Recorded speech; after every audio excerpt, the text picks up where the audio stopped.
Welcome to Built to Go, a van life podcast. I'm your host, Jeff Wagg, coming to you from the College of Curiosity. This time it's episode 276, and we're gonna talk about that thing I've been really trying not to talk about, but now I have to talk about, and that thing is the popo, the cops, the police. We're also gonna talk about what happens if you're driving and your alternator dies. Should you stop immediately? Are you stuck? What should you do? And we'll have a product review of a device that Hal said I should get, and I resisted, and I got it, and you know what? Hal was right. So there you go, Hal. You were right. And I'll explain why when we get to that segment. But first, I have to thank everyone for reaching out after last week's episode. A number of you have offered to step up and help do some episodes and other content stuff, and I appreciate that. I will be in touch. If you haven't heard from me yet, don't worry. I've made a list. I'm going to send you guys like a package and information and stuff. Thank you. And thank you also to everyone else who wrote and said, hey, maybe you should just kind of end the podcast on a high note. But I think I gave too negative a tone last week. I am not eager nor trying to end the podcast. I'm just trying to face reality. I am absolutely going to continue up through episode 300. If I can, I want to keep going till episode 500. When I originally started the podcast, my original goal was 1,000. I would really like it if I could make it that far. But I'm in a place now where I can't promise it. So I'm promising up to 300 and asking for some help that maybe will make it more likely that I can get beyond 300. But nothing is going to change for the time being. But I do appreciate everyone reaching out and offering their input, which is what I've asked. And you can still do that at jeff@builttogo.com. That's 2 T's, not 3, not 1. Okay.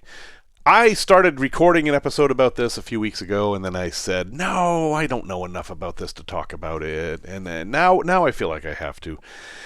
And I just spent half an hour talking about this to the ether, apparently, because my software failed me and it didn't record any of it, which is probably good, because the second time you record things is always better, actually. And even if it isn't, I'm going to keep believing that, because that will give me the motivation to keep going and not just hang my head in despair.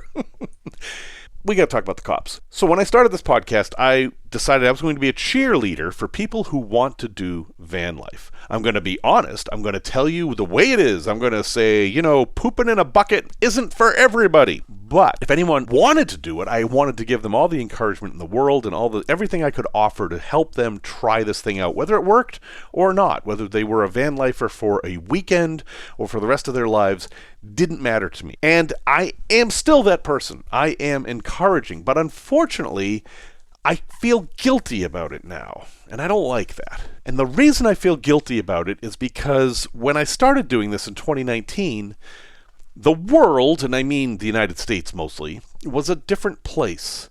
And I feel like things have changed a lot. And I don't think it's safe out there. It's pretty safe. It's not completely safe. And I think I need to devote this time to explaining my new thoughts on the police and interactions with the police and how to think about the police. Because some of the things I said in the past, I maybe don't believe anymore. What I used to say was, if you stay in rest areas, you're fine. If you do get the knock, you can just explain that you're sleepy and that you're going to leave by a certain time. And more likely than not, that's going to be it. The cops are going to just say fine, and they might roll back around and see if you left or not. All they care about is that you're not living there. And they're interacting with you just to check it out to see if there aren't beer cans laying all over the place and stuff like that. I mean, that was what I thought was going on, and I think that was probably true. Now I am less sure of that.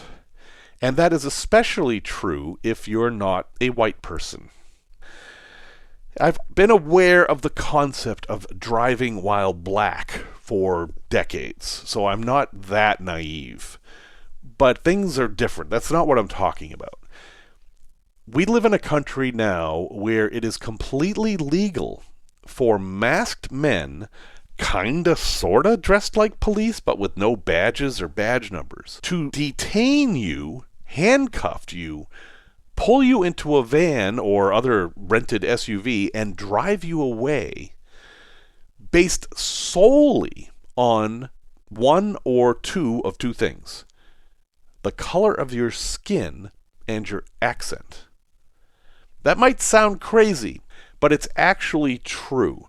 ICE, the immigration folks, who are now one of the largest armed forces in the world due to funding, can just simply say, that person over there looks Hispanic, and just grab that person and take them away. And then it's up to that person to prove that they're in the country legally or not. That is, I believe, unconstitutional. Unfortunately, I am not a judge, and so far the judges have held that that is constitutional, at least for now. We'll see how it goes down the road.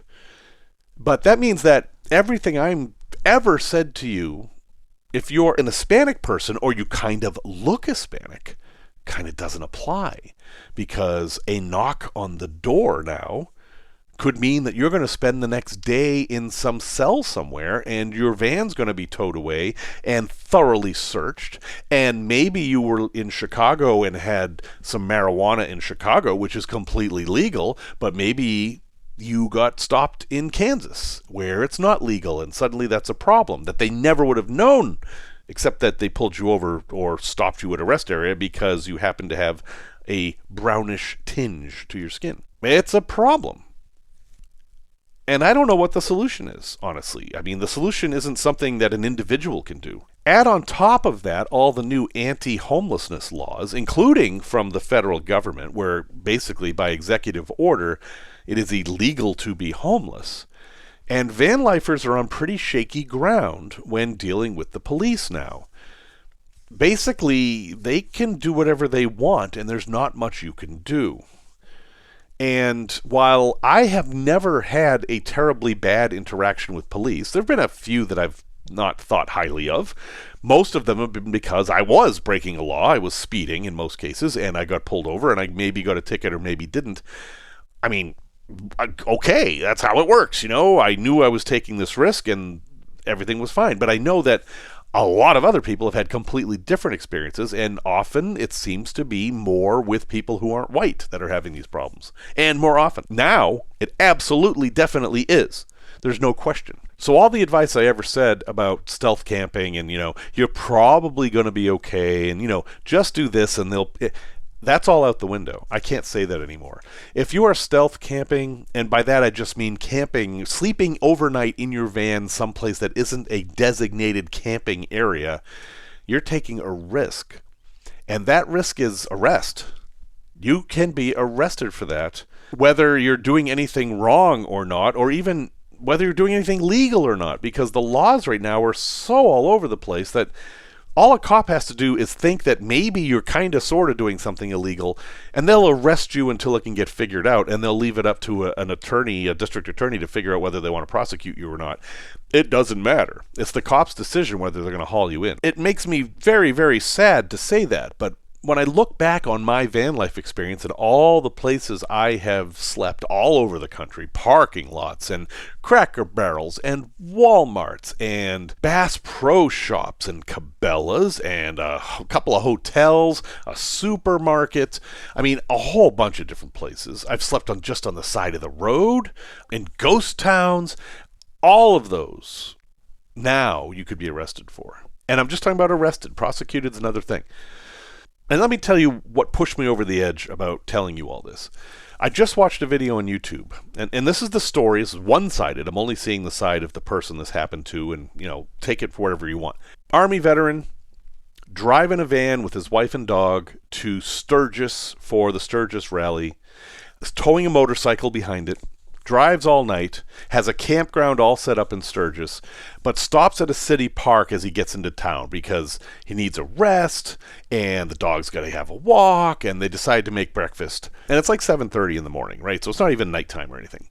And they get the knock. And the guy's like, oh, hello, officer, how can I help you? And the officer says, there's no camping here. The guy says, okay, officer, we're not camping. We just stopped on the way to the campground. Cop says, let me see some ID. Guy says, no, this is not a situation where I need to show you ID. I'm not going to do that. Cop says, it certainly is. Let me see some ID right now. You know how it goes from here. It escalates. They argue. Cop opens the door, grabs the guy, throws him to the ground violently, handcuffs him, drags him to his police car, and hauls him off to jail. The wife is there with the van and the dog, and he doesn't know what's happening to them because now the cops are interacting with her, and he spends the day in jail and is finally let out with a bunch of charges. Resisting arrest, obstruction, battery on a police officer, all these things, which he claims are all bogus, and I have no reason not to believe him. Okay, so we have that story, and I was going to share it with you, but the YouTube video got pulled down, and I don't know why. I don't know whether he decided to pull it down or the content was too rough for YouTube, which seems unlikely. I don't know what the story is, but it's just a story. I can't verify anything, so just take that as a story. And the police might have a whole different story. You know, maybe he pointed a gun at them or something. I don't know. I doubt it. But let's look just at that story. What did he do wrong? What did he do that was illegal? What did he do that caused that situation to happen? Well, he was out in public. Okay, that's the first thing he did. He drew attention to himself just by being in a van in a public park. That's it. If he had pulled in there in a Prius, this interaction probably wouldn't have happened. And this thing, and this is the important thing, the cop asked for ID and he said no. This is the problem. In the United States, we have the Fourth Amendment, which means you don't have to show a cop your ID unless they suspect you of committing a crime. And since he wasn't committing a crime, they couldn't suspect him of committing one. And that's why he said no. And this changes based on a few things, but basically he was in the right to say no. There are times when that isn't true. I am not a lawyer. Do not take any legal advice from me. But what I've seen on many videos, and I know some of them can be biased, is that once you say no to a cop, then you're in this ego fight.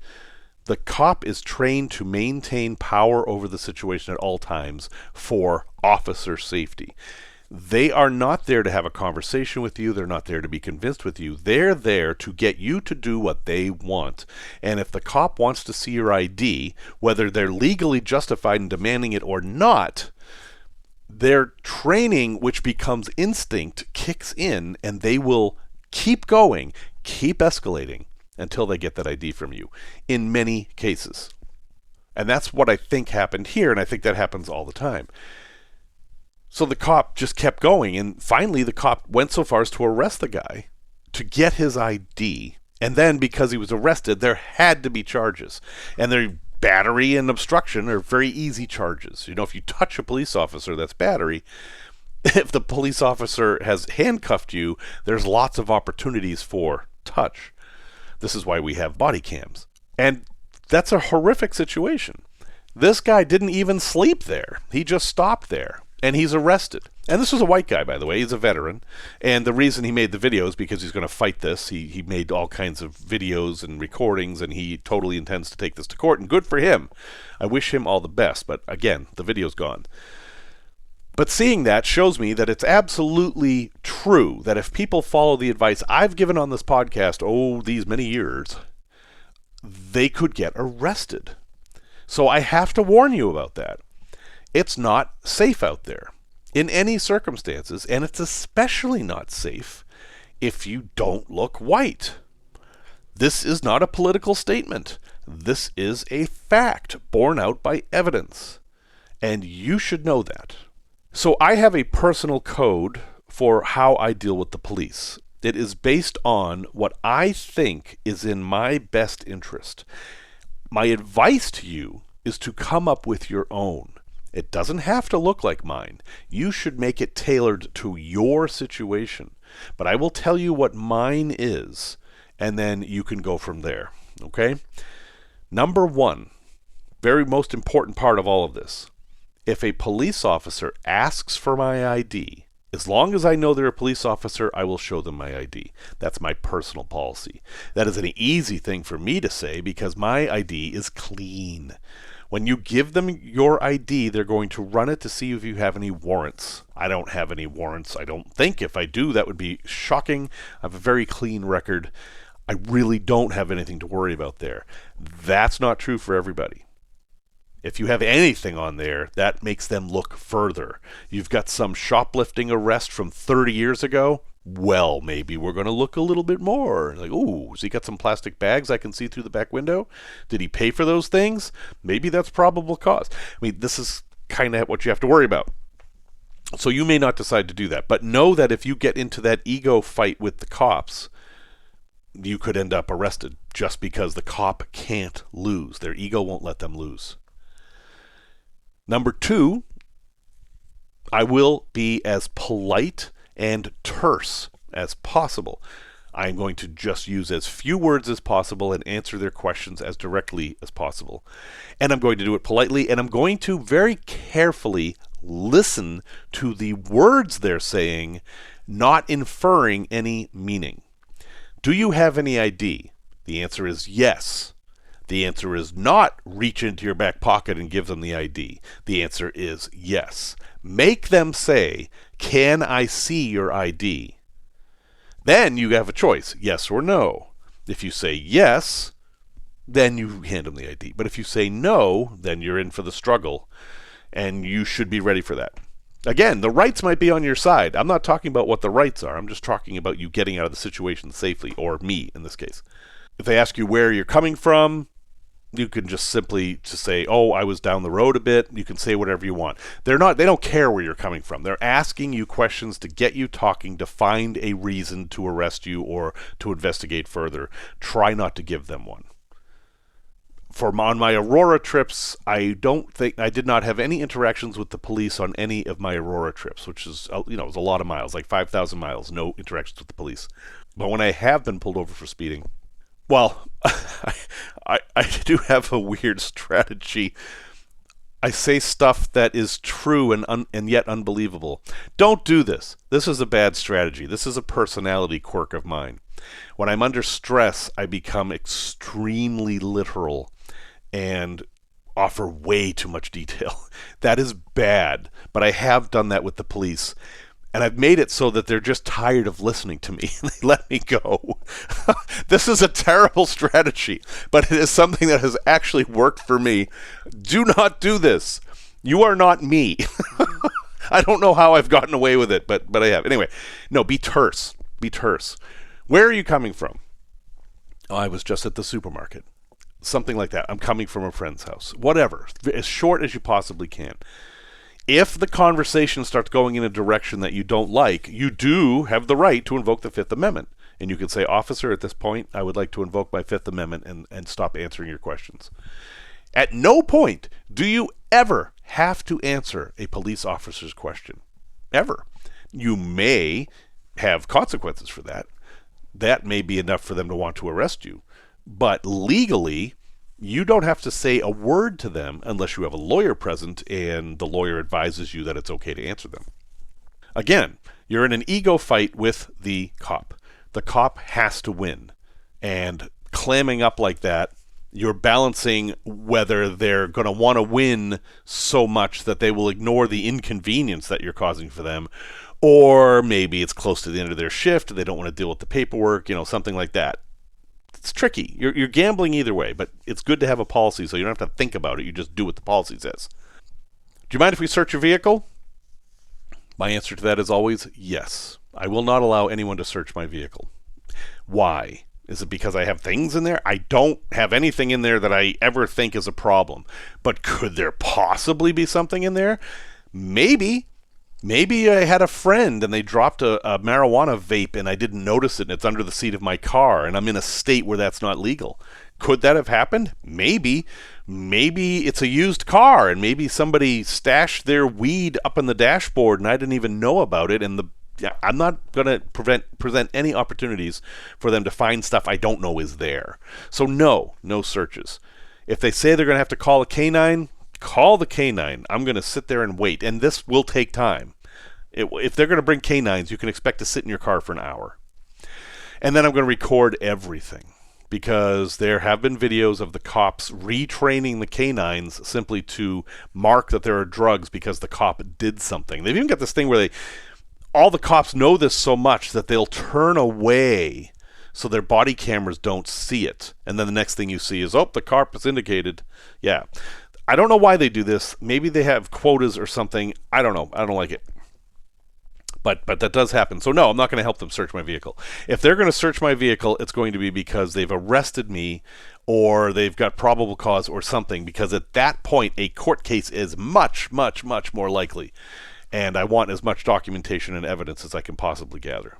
And if they indicate they're going to arrest me, I am going to do exactly what they say and become a dead fish and not make any movement or say anything at all. Once the cuffs come out, I am done. This has never happened to me, okay? I'm not speaking from experience. I just have to have a plan for if it does happen.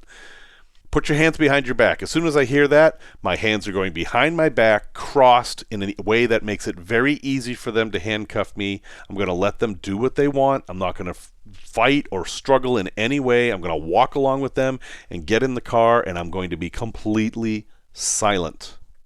That is what I plan to do. I have been handcuffed, not by the police. It's a long, kind of a funny story, but I'm going to have to put it aside and just say handcuffs are not comfortable. Know that handcuffs are not meant to be comfortable. They hurt, and you are going to be uncomfortable with them, and you will be in them longer if you struggle and fight, and you'll be racking up charges too.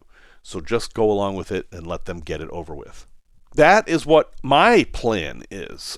What I'm advising you is not to follow my plan. I'm advising you to follow your plan. What are you going to do?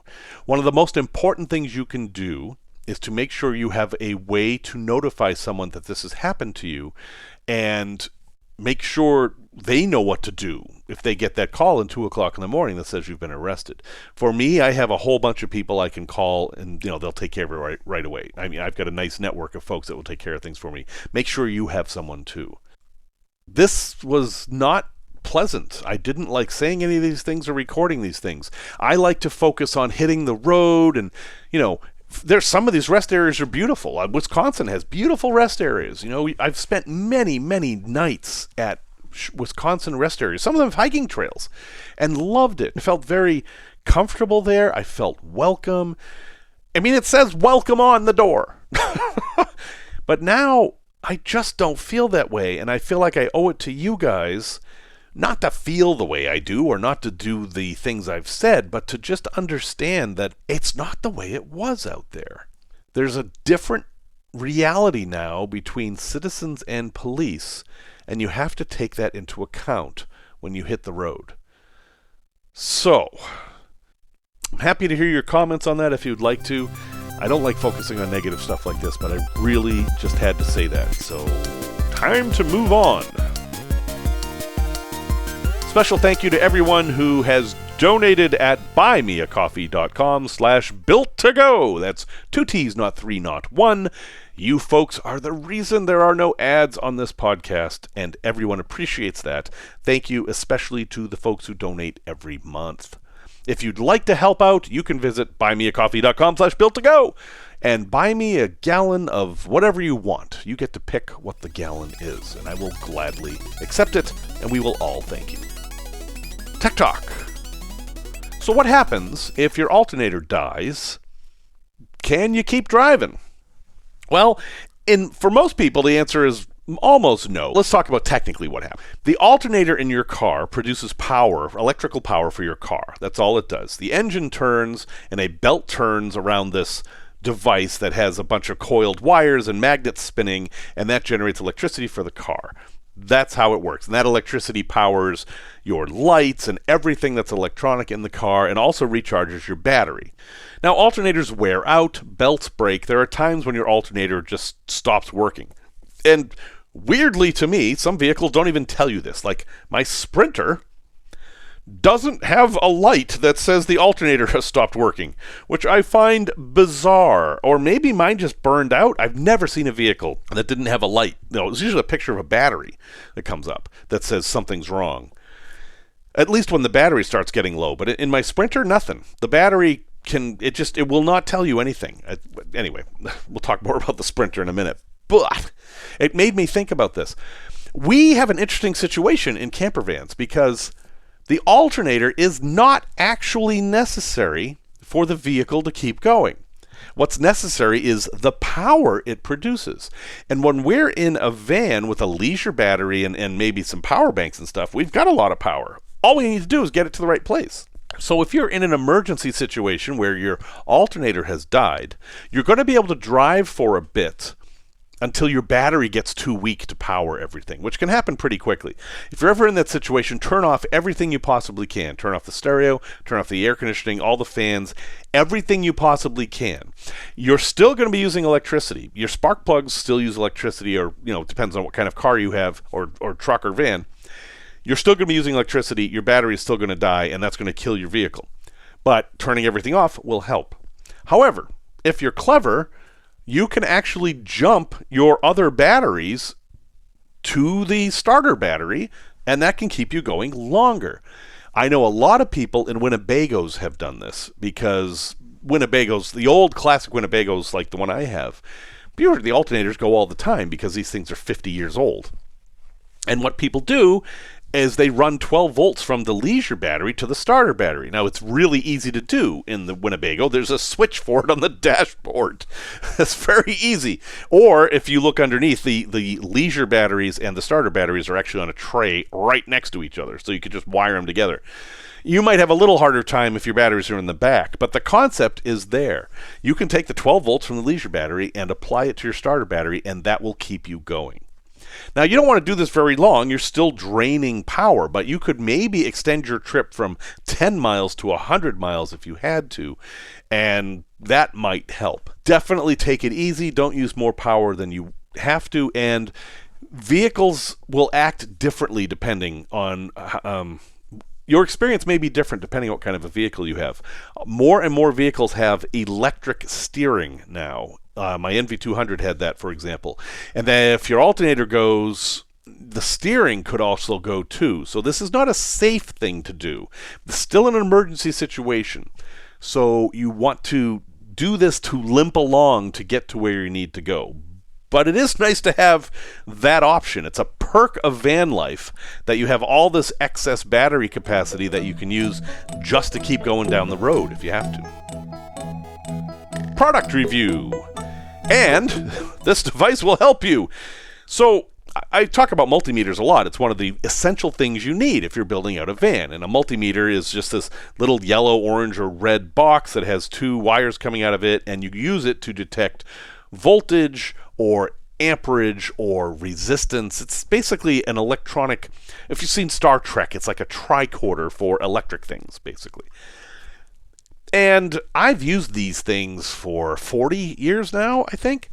And I will admit to you, I have never learned how they work entirely. I mean, I know how to do the basic things I need to do, but they've got like 900 functions.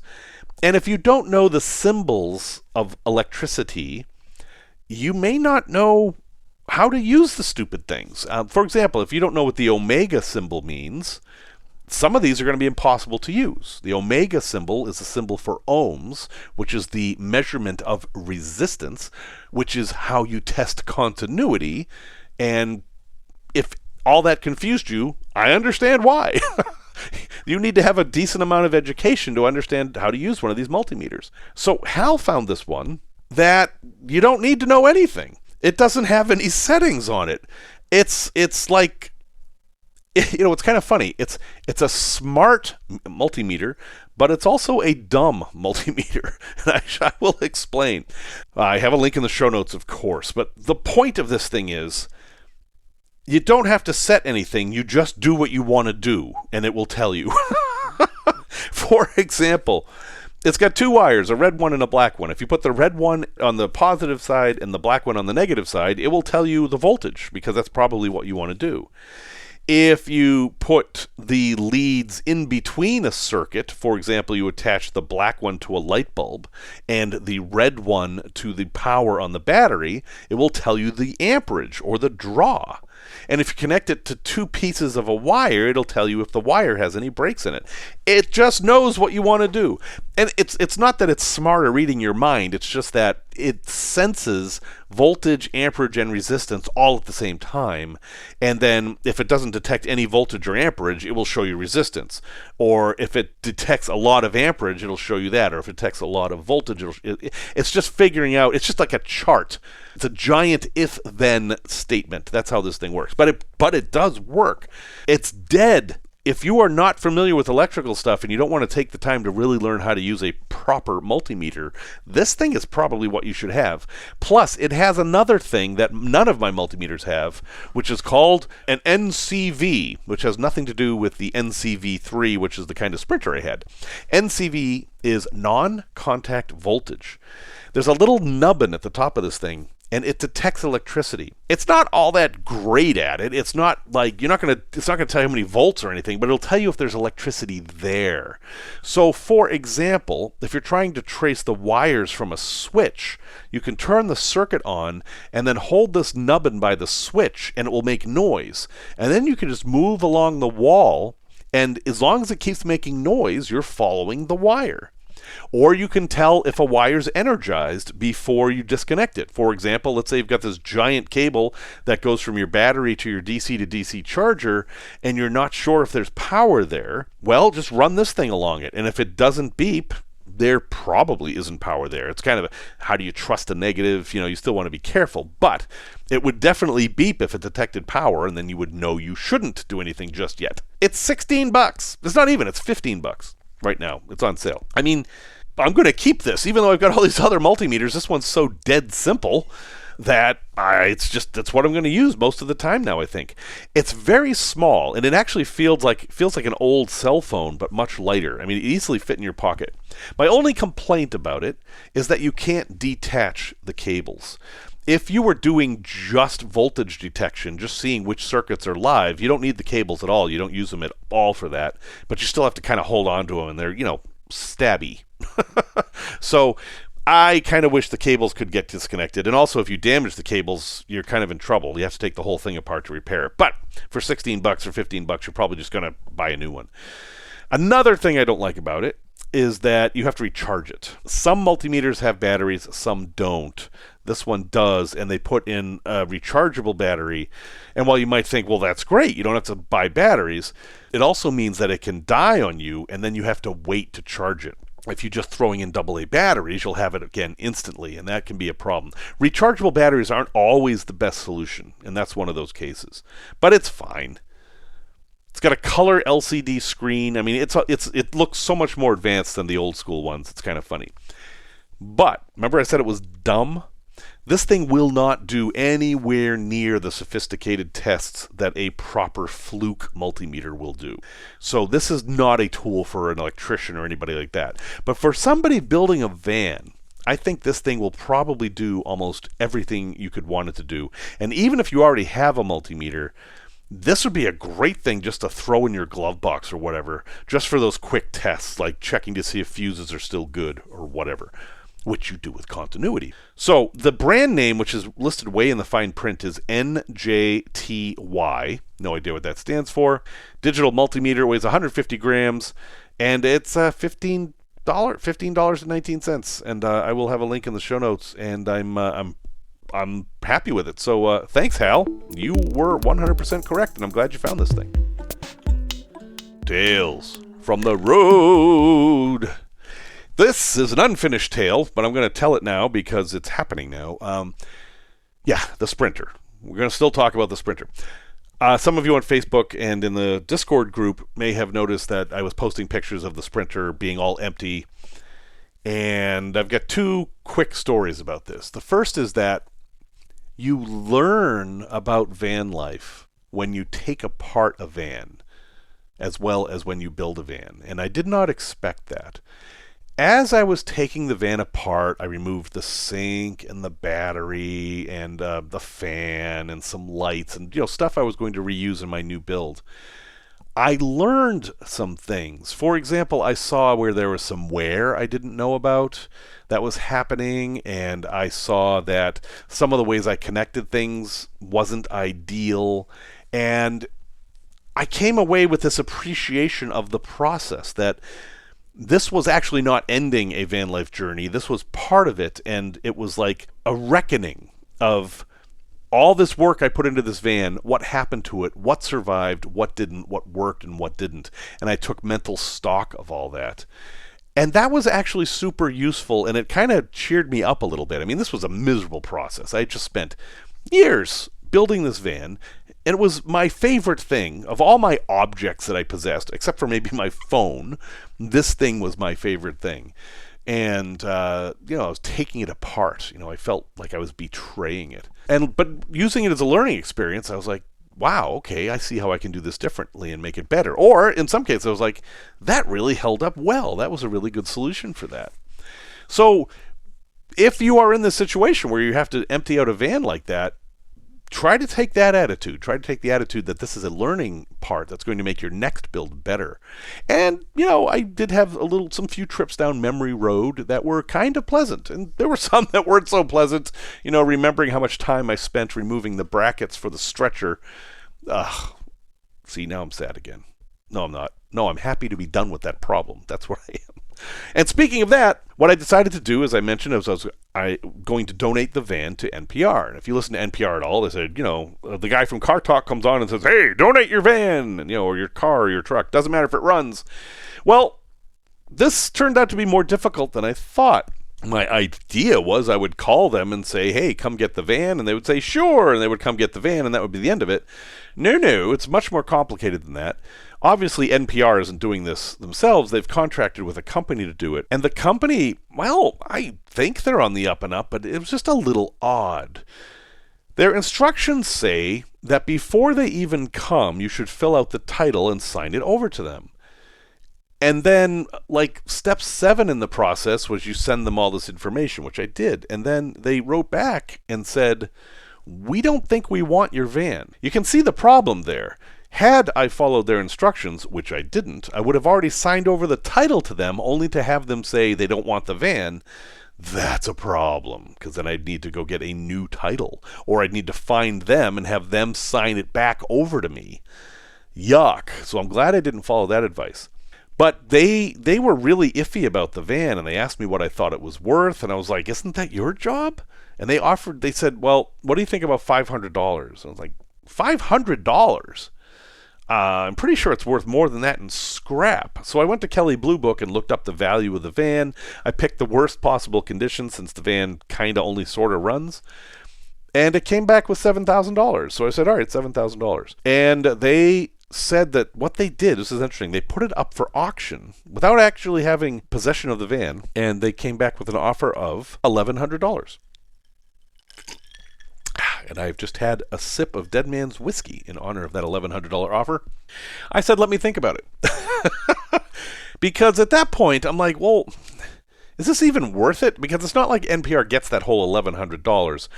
They write a receipt for $1,100, and then they take expenses off of it, such as the tow, which they can charge whatever they want for, and then fees and whatever. And NPR gets somewhere between 70 and 80% from my research. That might not even be true.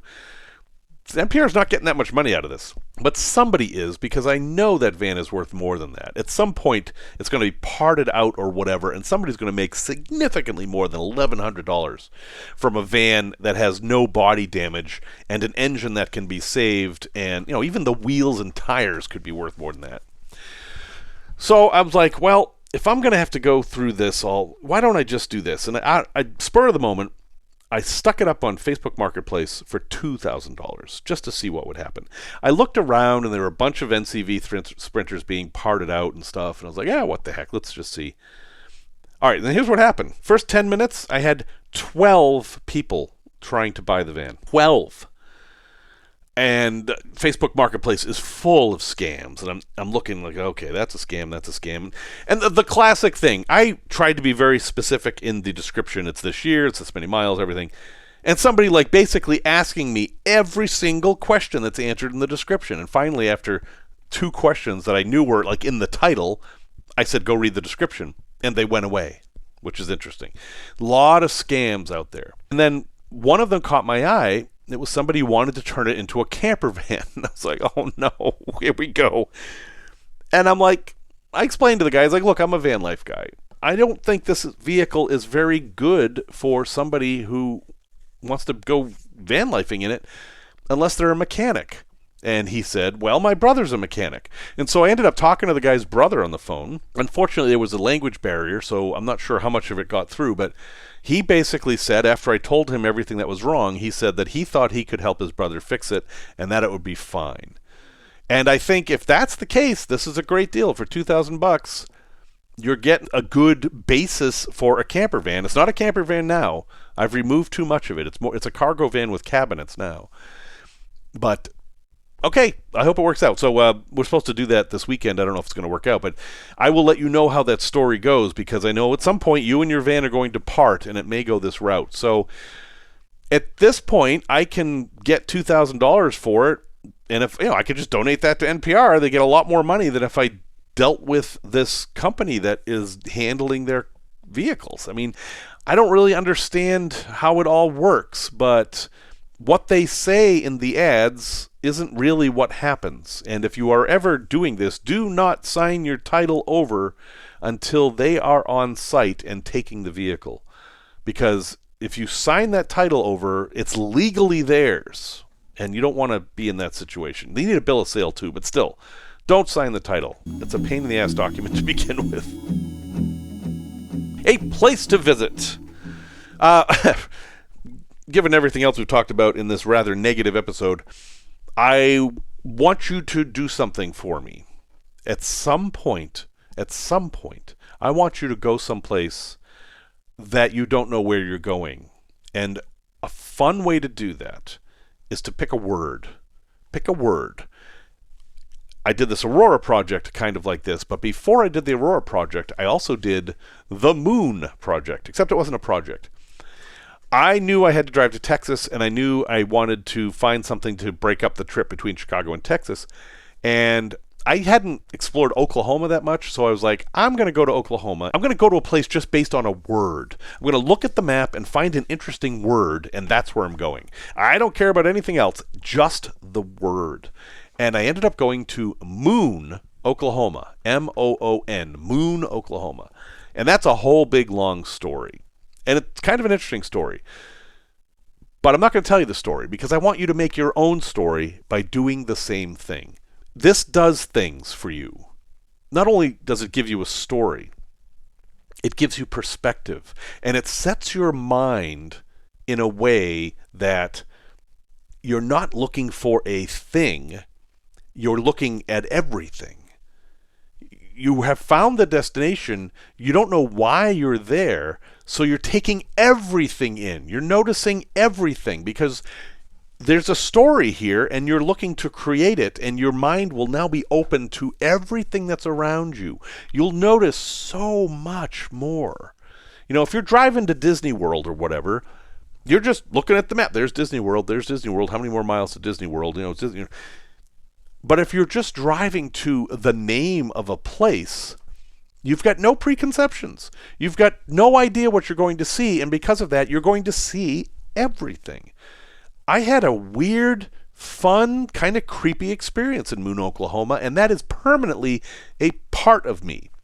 And I'm very glad that I had that. And Moon, Oklahoma, is not special, or at least not any more special than any other place you could go. So think about that sometime. And it can only take a day. You can set whatever criteria you want. And you don't have to pick a word. You can use a dart if you want. You can do whatever. The point is to be random and to pick a place that does not have a set destination for you. It is a wonderful experience. I think I did it by myself. I think it could be fun if you did it with another person. Maybe one of you is a photographer and the other one is a writer, or maybe you're going to do a podcast or whatever. Maybe you're going to pick flowers. Maybe your goal is that you're going to go to this place and you're going to pick up what you find there, foliage-wise, or even like roadside debris or whatever, and you're going to make something out of it. Or maybe you're going to leave something. Maybe you've made a birdhouse and you're going to go to this place and leave that birdhouse. Whatever. You get to make the rules. But by doing this, you will change the way your mind works, at least for that time, and you will be in observational mode rather than target mode. And you might say it's the scout mindset if you've read Julia Galef's book. And that can be so very, very valuable, especially in these times we're living in now. If you do this and you're interested, let me know. Let me take that story and put it on the podcast. You can record it yourself. You can send me words and I will talk for you, whatever the heck you'd like. But I think we could get some really cool stories out of this and start to get back a bit more to the joys of van life and not all this practical stuff that keeps getting in the way. Resource recommendation. Okay, here's one that's out there. Burning Man. A place that I have not been to, but I would like to go to someday. They have a no graywater policy. I mean, obviously you're going to make graywater, but you can't just dump it out on the playa. That would be bad for the ecosystem. It would create mud and everything, and you're not allowed to do it. And they're very strict about it. But some folks are out there for a long time, and they generate a lot of graywater, and it's weight, and they don't really know what to do with it, and they don't want to haul it back. So they've developed these graywater evaporation systems. And it's an interesting idea if you're in an arid environment. And basically, they will reduce the quantity of their graywater. They concentrate it so it's much easier to haul out. And some of them have been very creative in what they've done. Some of them basically have like a dog pool, and they'll pour the water out there and just let the sun evaporate it. Others have developed mechanisms that kind of are like a reverse swamp cooler, where these sheets will dip in the water and then go back up, and the wind and the heat from the sun will evaporate the water. Anyway, I don't know that any of this is practical for daily van life, but it's an interesting thing to think about, and I thought I'd share that with you. And it's just a Reddit thread. This is not like, here's the solution to this problem. No. This is an introduction to a discussion about how one might solve this problem. So I will have a link in the show notes to the Reddit thread, but it's actually in the Burning Man Reddit. And the Burning Man people are very creative, clever folks. And the fact that they have this problem is something that we might be able to learn from. So that's my invitation to you. Well, folks, thank you very much for listening to episode 276. Music, as always, is by Simon Wagg. And yes, it's true, we do have a Facebook group and a Discord server. And you may find both of those in the show notes or at builttogo.com.